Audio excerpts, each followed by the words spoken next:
Halo, kenalkan nama saya Oliver Kasawal dengan nomor NIM 2210 6120 1027. Perkenalkan, nama saya Azra Fakrani dengan NIM 2210 6120 1064. Halo, perkenalkan nama saya Tawak Sudirmiris dengan NIM 2210 6120 1056. Perkenalkan, nama saya Siti dengan NIM 2210 6120 1047. Perkenalkan nama saya Willy Wirdi dengan NIM 2210 6120 1014. Halo, perkenalkan, aku Siti Sarah dengan nomor NIM 2210 6120 11. Perkenalkan nama saya Muhammad Bikram, nomor NIM 2210 6120 1114.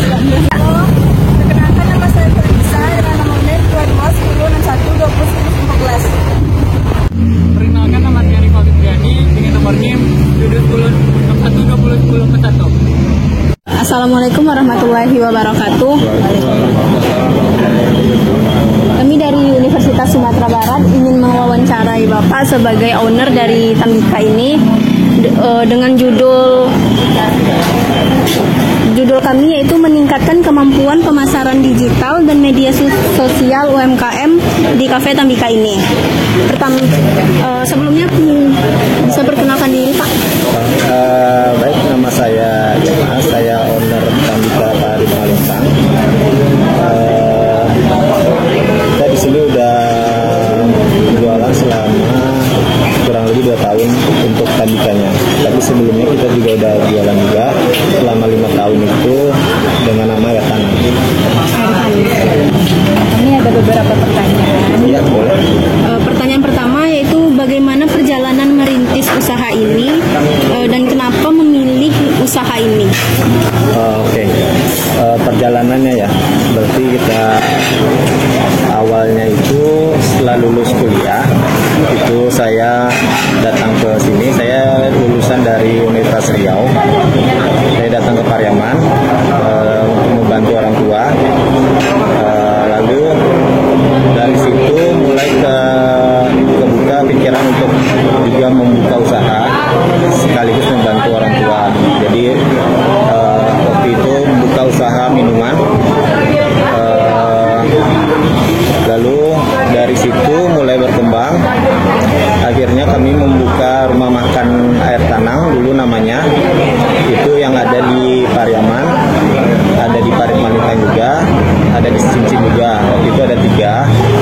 Lalu setelah 5 tahun berjalan Air Tanang ini rumah makannya, semenjak COVID-19 2020 itu mulai penurunan. Lalu kita mencoba bertahan dan mulai berinovasi untuk mencoba hal lain yang kira-kira bisa meningkatkan lagi jualan kita ini. Lalu kita akhirnya membuka Tambika yang sudah berjalan selama 2 tahun. Kemudian adakah cabang lain dari usaha ini? Di sini 1, di Pariaman 1. Namanya sama Tambika. Berarti yang di Cincin itu udah enggak? Dan di Cincin sudah tutup.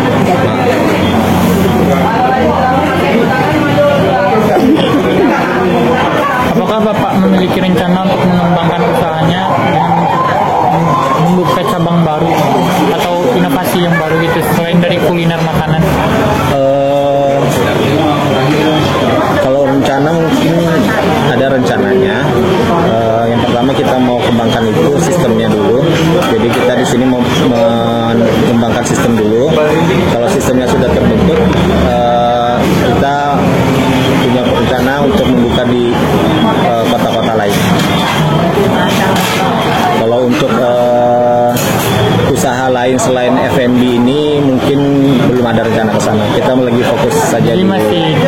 ada kuliner makan. Ya, masih kuliner makanan.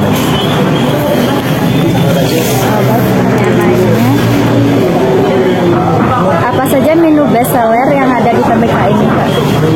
Karena sini kan namanya Tambika Bebek Kaliang, jadi yang best sellernya memang bebek kaliang. Tapi yang selain itu juga ada bebek madu, ayam geprek yang biasanya orang pesan itu best seller juga. Untuk minuman favoritnya itu di sini Gunung Singgalang, Gunung Talang, Gunung Merapi. Itu terus side dishnya juga kita ada spaghetti, mika, juga ada jajanan ringan yang lain. Snack juga. Ya, snack juga.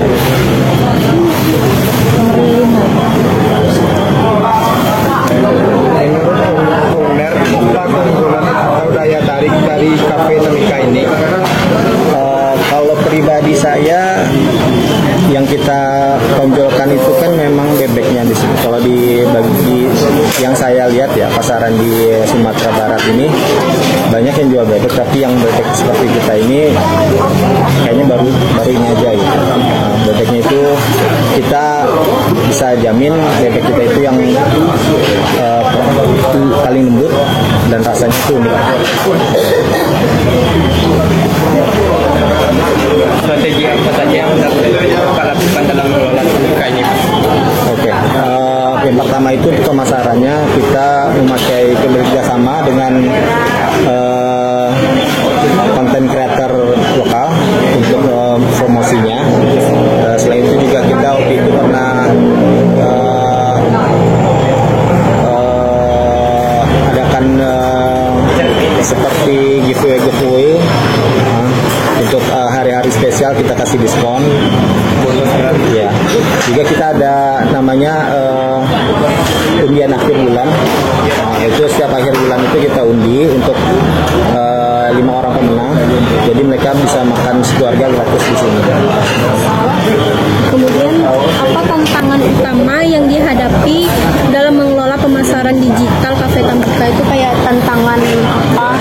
Ada hambatan atau enggak dalam pemasaran digital? Untuk tantangannya, kalau untuk pemasarannya mungkin untuk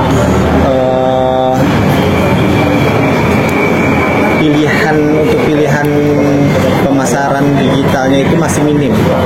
Maksudnya ada tapi pilihannya masih minim. Maksudnya yang masuk ke dalam kreasi pemasaran digital ini masih sedikit. Jadi kita sebagai pengusaha lokal ini masih agak kesulitan juga mencari pilihan-pilihan itu gitu.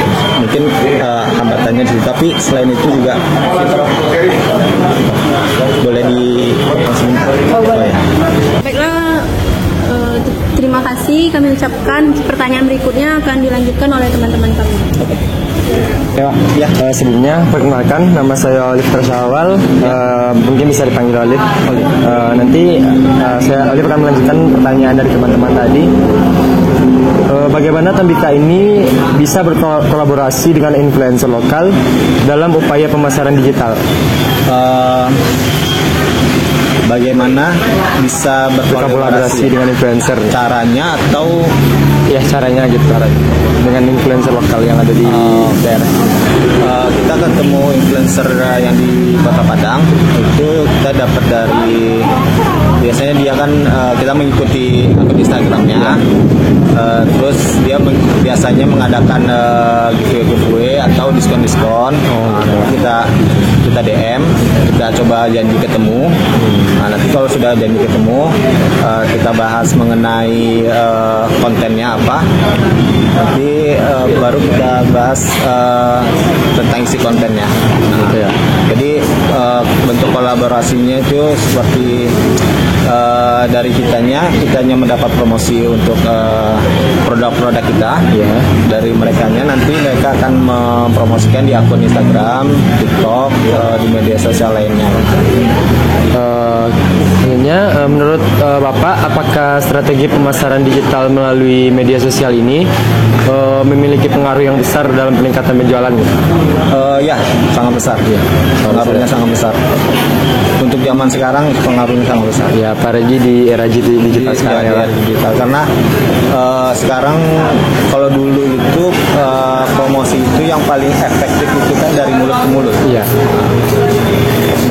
Iya. Potong lagi ya. Iya. Iya ya Pak. Mungkin hanya itu pertanyaan dari saya. Saja pertanyaan dari teman saya. Oh, ya. Baik, Pak, perkenalkan nama saya Azra. Saya akan melanjutkan pertanyaan dari teman saya, yaitu bagaimana cara menangani situasi krisis atau umpan balik negatif di media sosial untuk UMKM ini? Oh, kalau umpan balik negatif itu kita nggak terlalu kita bisa sebenarnya ya. Cuma kalau untuk mengcounternya itu mungkin dengan meningkatkan pelayanan. Maksudnya itu kan komentar umpan negatif itu kan seperti kritikan juga buat kita kan. Jadi kalau memang ada masukan kita coba perbaiki gitu. Mungkin itu aja. Kalau untuk mengcounternya langsung kita nggak langsung. Iya, biar kita ya itu jadi masukan aja sih buat kita sebenarnya. Untuk pembelajaran ya, Pak? Iya. Terus selanjutnya dilanjutkan dulu. Baik Pak, sebelumnya perkenalkan juga saya Siti Zara. Ya. Dari Zara, saya akan melanjutkan pertanyaan teman saya tadi. Bagaimana owner mengelola anggaran pemasaran digital yang terbatas? Oh, itu tadi caranya kita coba memfollow akun-akun konten kreator itu. Kalau ada promosi-promosi, itu kan bisa membantu juga kan. Lagi ada event atau biasanya itu yang kita bisa dapat harga di bawah itu kalau dia misalnya lagi ada perjalanan ke suatu daerah lewat tempat kita, nah, jadi bisa sekalian singgah, bisa sekalian langsung meliput gitu. Jadi di situ kalau kita menstrategikan dana yang terbatas. Dan selanjutnya saya Pak. Baik, Pak, perkenalkan nama saya Farisa. Saya akan menjawab pertanyaan saya tadi. Pertanyaannya itu apa platform media sosial yang diprioritaskan untuk membuat konten produk yang Biasanya itu Instagram, TikTok, yang paling besar itu TikTok, YouTube, Facebook, Facebook. Yang paling besar ya Instagram sama Memang eranya sekarang Iya. Instagram dan TikTok ya Pak ya. Sama TikTok sekarang. Mungkin kalau nantinya kita nggak tahu. Kalau sekarang Mungkin. itu. selanjutnya dilanjutkan dengan teman saya. Oh ya.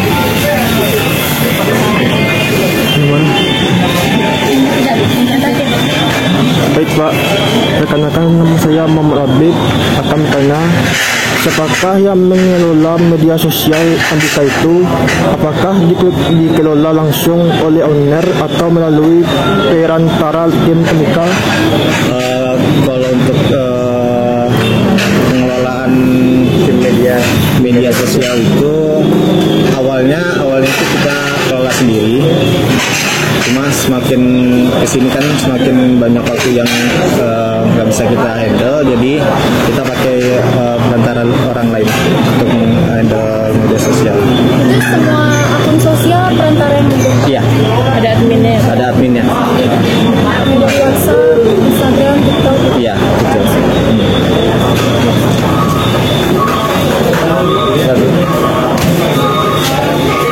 Mungkin hanya itu pertanyaan dari kami Pak. Sebelumnya saya ucapkan terima kasih kepada Bapak telah meluangkan waktunya.